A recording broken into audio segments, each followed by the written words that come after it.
আমরা যারা সংসারটাকে সবসময় সাজিয়ে গুছিয়ে ঝকঝকে চকচকে রাখতে পছন্দ করি, আমরা ঠিক কোনো না কোনো পদ্ধতি অবলম্বন করে সেই কঠিন থেকে কঠিনতম কাজগুলোকে খুবই অল্প সময়ে করে নিতেও জানি। তবে সবার কাজের ধরন যেমন এক না, তেমন সবার সহজ পন্থাগুলোও কিন্তু এক না। যাই হোক, অনেক কথা হবে। তার আগে বলো বন্ধুরা, তোমরা কেমন আছো? আমাকে দেখে নিশ্চয়ই একটু অবাক হচ্ছ, তবে অবাক হওয়ারই কথা, যেহেতু ড্রেস পোশাকটা একটু অন্যরকম লাগছে, তাই না? ঠিক তাই। এবার আসি আসল কথাটায়। আসলে কি হয়েছে, গতকালকে আমার সোয়েটারটা ধুয়ে দিয়েছিলাম, তো সেটা না শুকায়নি। তো আর সন্ধ্যের সময় না একটু ঠান্ডা ঠান্ডা লাগছিল, তাই জন্য আমি কি করলাম বলো তো, হাজবেন্ডের গেঞ্জিটা গায়ে দিয়ে দিলাম। তবে এটা আমি প্রায় সময়ই করি, হাজবেন্ডের গেঞ্জি আমি রাতের বেলায় গায়ে দিয়ে রাখি। প্রত্যেক দিন না, মাঝে মধ্যে আমি এরকমটা করি। তো সেটাই হচ্ছে আসল ব্যাপার। তো তারপর আরেকটা কথা বলবো, সেটা হচ্ছে গিয়ে আজকে হচ্ছে একাদশী। তো একাদশী মানেই তো উপবাস না, নির্জল উপবাস সেটা বলবো না, কারণ নির্জল উপবাস আমি করি না, আর সেটা আমি করতেও পারি না। আর যেহেতু আমি এখন একাদশীগুলো পালন করি, সেই জন্য বলতেই পারো প্রত্যেকটা একাদশী পালন করার চেষ্টা করি। আর ঠিক আজকেও এই যে বিজয়া একাদশী, সেটাও কিন্তু নিষ্ঠা ভরে পালন করার চেষ্টা করছি।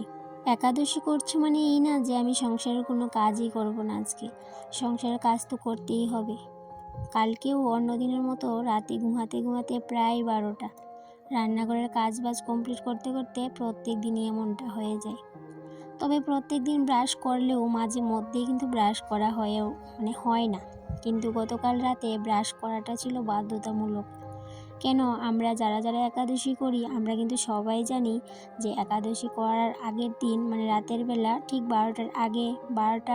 রাত 12টার আগে ব্রাশ করে নিতে হয়। তো সেই জন্য আমিও ব্রাশটা করে নিলাম, তবে মাঝে মধ্যে করা হয় না। তো যাই হোক, রাতে ব্রাশ টাশ করে শুয়ে পড়লাম। ভেবেছিলাম খুব সকাল করে ঘুম থেকে উঠে যাব, কিন্তু ওই যে অনেকটা রাত হওয়ার কারণে আমি এই যে সকালবেলা একদমই খুব তাড়াতাড়ি উঠতেই পারিনি, একদম ভোরবেলা উঠতে পারিনি, অনেকটাই দেরি হয়ে গেছিলো। তারপর আজকে আবার ছেলের পরীক্ষা। তবে যারা একাদশী আমরা করি, নিয়মে কিন্তু ব্রহ্ম মুহূর্তে স্নানটা সেরে নিতে হয়।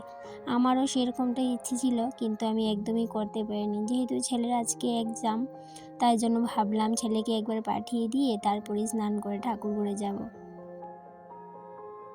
যেহেতু একাদশী, তাই জন্য সকালে শুধুমাত্র একটু জল খেয়ে নিয়েছি। ছেলেকে হাজব্যান্ডকে টিফিন দিয়ে দিয়েছিলাম। তারপর ভাবলাম রান্না করে এই সাইডটাকে আজকে একটু ক্লিন করে নিই। কেন কি, বেশ অনেক দিন হয়েছে আমি এই টেবিলের এই কাঠের র্যাকটাকে ক্লিন করতেই পারছিলাম না। তবে তোমরা অবশ্যই জানো যে আমি রান্নাঘরের কাজগুলোকে পার্ট টু পার্টই করে থাকি। কেন কি, একদিনে আমি অত পরিশ্রম করতে পারি না, তাই জন্য পার্ট পার্ট করেই কাজগুলো করি। আর আমার এই টিনের তালি দেওয়া রান্নাঘরটা আমি এভাবেই ক্লিন রাখি, এভাবে গুছিয়ে গাছিয়ে রাখি। আর আজকে ইন্ডাকশনটাকেও ভালো করে পরিষ্কার করে নিয়েছিলাম। ওই যে সেদিনকে বলেছিলাম ইন্ডাকশনটা না, সেদিনকে ওই যে দুধ বসিয়েছিলাম সসপ্যানে, ইন্ডাকশনটা সেদিনকে ওই সসপ্যানটা পুড়ে ইন্ডাকশনটাও প্রায় একটু নষ্টর মতো হয়ে গেছিলো, কেমন দাগ পড়ে গেছিলো। তো সেই জন্য ভাবলাম আজকে ইন্ডাকশনটাকেও একটু ভালো করে ঘষে মেজে পরিষ্কার করে নিই। তো ইন্ডাকশনটাকে মেজে ঘষে তারপর এদিকে র্যাকের উপর সাইডটাকেও ভালো করে একটু সার্ফের জল দিয়ে ভালো করে ঘষে মেজে পরিষ্কার করে নিয়েছিলাম। তারপর যেহেতু আমি বললাম র্যাকের সাইডটা সম্পূর্ণটাই পরিষ্কার করব, তারপর র্যাকটাকে সরিয়ে সমস্ত কিছু, আর প্লাস্টিকের যে র্যাকটা আমার তাকটা, সেটাকেও কিন্তু আমি ধুয়ে নিয়েছি, কারণ এটার মধ্যেও না অনেক ময়লা হয়েছিল। তো বেশ অনেকটাই সময় লেগেছিল। তারপর আবার ছেলের আজকে পরীক্ষা, এই যে সমস্ত কিছু পরিষ্কার করে চটপট করে কিন্তু রান্নাটাও করতে হবে, আবার ঠাকুর ঘরেও যেতে হবে, যেহেতু পুজোটাও কমপ্লিট করা হয়নি, তার জন্য। এই সাইডটা পুরোটাই ক্লিন করা হয়ে গেছে। এখন শুধুমাত্র নিচের তাকগুলোকে আমি বয়ামগুলোকে মুছে মুছে জায়গা মতো রাখবো। আর এদিকে দেখো, ইন্ডাকশনের উপর আবার নতুন একটা পত্রিকা দিয়ে দিলাম। আগের পেপারটা একটু কালচে হয়ে গেছিলো, সেই জন্য উঠিয়ে নিলাম।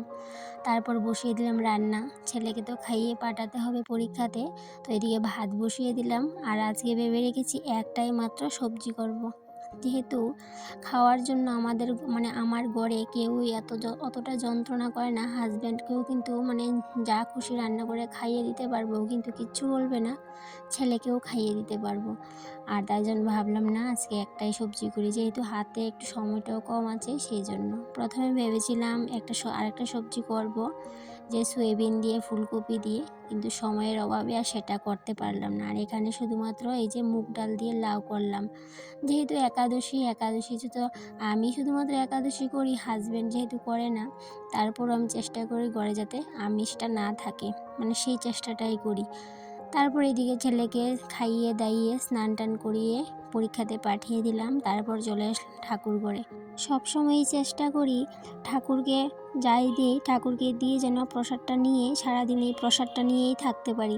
তবে আজকে যেহেতু ঠাকুর ঘরে আসতে অনেকটাই দেরি হয়ে গেছে, সেই জন্য সকালবেলা জল খেয়ে নিয়েছিলাম, তার সাথে দুটো কুলও খেয়ে নিয়েছিলাম। তো যাই হোক, ঠাকুর ঘরে যেহেতু এখন এসেছি, এখন বাজে প্রায় 12টার উপরে বাজে। পুজো দিতে দিতে একটু দেরি হয়ে যাবে। আর আজকে যে প্রসাদটা ঠাকুরকে দেবো সেটা খেয়েই কিন্তু আমি সারাদিন আজকে থাকবো। তবে আমার কোনো অসুবিধা হয় না, এখন অবধি হয়নি। তবে আগে আমি যেহেতু একাদশী করতাম না, সেগুলো জানতাম না, কত নিয়ম রীতি সেগুলো জানতাম না। এখন আস্তে আস্তে সমস্ত কিছুই জানছি, বুঝছি। কারণ একেবারে কেউই সমস্ত কিছু বুঝতে পারে না, জানতে পারে না। এই যে আস্তে আস্তে করে সমস্ত কিছু বুঝতে পারে। যে এই কাজটা আমরা ধরি, সেটা প্রথম দিকে হয়তো বা একটু ভুল ত্রুটি হয়, কিন্তু পরবর্তীতে আস্তে আস্তে সমস্ত কিছুই আমরা গ্রো আপ করে নিতে পারি। তো বন্ধুরা, এদিকে আমার পুজো কমপ্লিট হয়ে গেছে।